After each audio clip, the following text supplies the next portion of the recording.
আসসালামু আলাইকুম। আশা করি সবাই ভালো আছেন। নতুন কোনো নিয়োগ আসতেছে না। আবার পুরাতন নিয়োগগুলোর পরীক্ষাগুলো স্থগিত হয়ে যাচ্ছে। নতুন কোনো পরীক্ষার ডেটও দিচ্ছে না। এই ত্রিমুখী সমস্যা সম্মুখীন হচ্ছেন সবাই।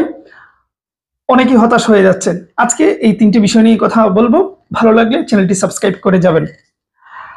আচ্ছা, শুরুতে আরেকটা বিষয় বলে দিচ্ছি। গতকাল থেকে দেখলাম অনেকেই জিজ্ঞেস করতেছেন যে ম্যাজিস্ট্রেটের পাওয়ার দেওয়া হয়েছে সেনাবাহিনীকে।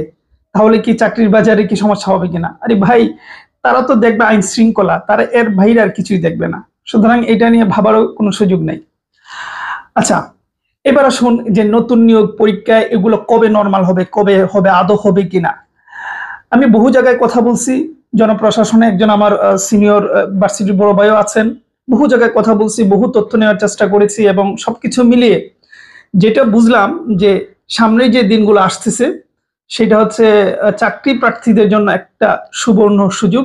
যেটা বললাম, বারবার এই সুযোগ আসবে না।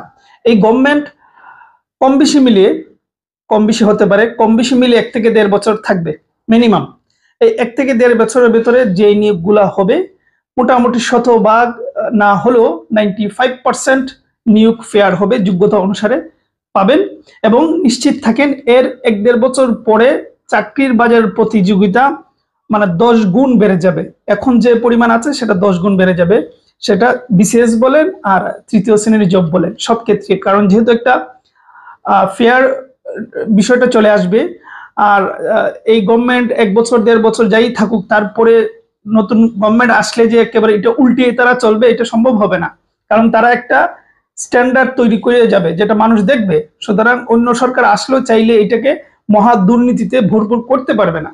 ঠিক আছে, এটা অন্য বিষয়। কিন্তু বিশেষত তারা যতদিন আছে, এই এতদিনের ভেতরে যাদের জবের দরকার, মরিয়া হয়ে চেষ্টা করবেন। কেন এর ভেতরে আপনারা যারা আমার ভিডিও দেখেন, আমার তো বিশ্বাস এর ভেতরেই চাকরি পাওয়ার কথা। ১-১.৫ বছরের ভেতরে সবাই পাবেন। কারণ এখানে অনেকে মাস্টার্স শেষ, অনার্স শেষ অথবা অনার্স থার্ড ইয়ারে আছেন। সুতরাং এই ১-১.৫ বছরে আপনাদের জন্য একটা উপযুক্ত সময়। এটাকে টার্গেট করবেন।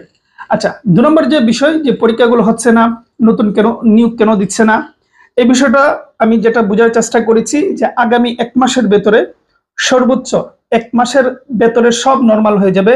গভর্নমেন্ট ভেতরে প্রচুর কাজ করতেছে শৃঙ্খলা নিয়ে আসার জন্য।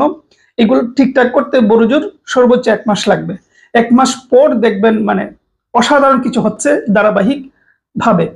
আপনারা নিশ্চিত থাকেন এই বর্তমানে শিক্ষা সহ যারা আছে, মানে বাংলাদেশের সর্বকালের যে কোনো সময়ের চেয়ে সবথেকে এক্সপার্ট, সবথেকে শিক্ষিত মানুষ বর্তমানে দায়িত্বে রয়েছে।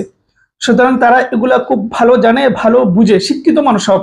ঠিক আছে, এই অল্প শিক্ষিত মানুষরা কিন্তু দায়িত্বে নেই। সুতরাং তারা ওইটা নিয়ে কাজ করছে। এটার ফলাফল পেতে গেলে একটু ধৈর্য ধরতে হবে। আপনারা নিশ্চয়ই জানেন ইতিমধ্যে ৬টা কমিশনও হয়েছে, ওগুলো তারা কাজ করছে। সুতরাং এর রেজাল্ট, এর ফলাফল আমরা কিছুদিন পর পাবো। তারা দ্রুত কাজ করতেছে।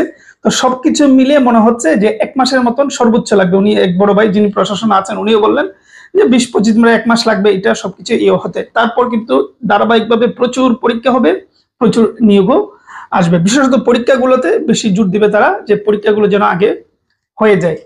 পাশাপাশি আরেকটা ভালো সংবাদ হচ্ছে নিয়োগ যদি দেরিতেও দেয় তাও সমস্যা নেই, বয়স কিন্তু বাড়াবে।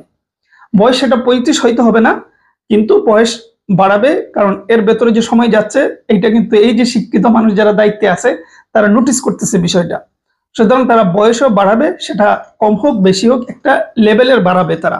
সুতরাং আগামী দিনগুলো আপনার জন্য একটা সুবর্ণ সুযোগ, সুবর্ণ দিন আসতেছে। কিন্তু এই সাময়িক সময়টাকে একটু কষ্ট করে অ্যাডজাস্ট করে নেন। আগামী ১ মাস পর ইনশাল্লাহ আমরা এর ফলাফল পেতে যাচ্ছি। আমি যেটুকু বুঝতে পেরেছি যে একটু আর কিছুটা দিন, কারণ ওগুলো নিয়ে তারা কাজ করছে। সুতরাং যারা হতাশ হচ্ছেন, হতাশ হবেন না। পড়াশোনা করেন, সময় দেন, পরিশ্রম করেন। আগামী দিনগুলো তো যখন পরীক্ষা আসবে না, দেখবেন দ্রুত প্রতি সপ্তাহ ১ সপ্তাহ গ্যাপে গ্যাপে পরীক্ষা হয়ে যাচ্ছে। এই যে আপনি এতদিন অ্যাপ্লাই করে এত বড় বানিয়ে ফেলছেন, অ্যাপ্লাইয়ের কাগজগুলো এগুলা দেখবেন শেষ হয়ে যাচ্ছে। আর যাদের বয়স শেষ হয়ে যাচ্ছে বা বয়স শেষের দিকে টেনশন করবেন না, কিছুটা হলেও বয়স ইনশাল্লাহ আপনারা পাবেন। তো এই ছিল বিষয়। ভালো লাগলে আবারও বলছি চ্যানেল সাবস্ক্রাইব করে যাবেন। ভালো থাকবেন, সুস্থ থাকবেন।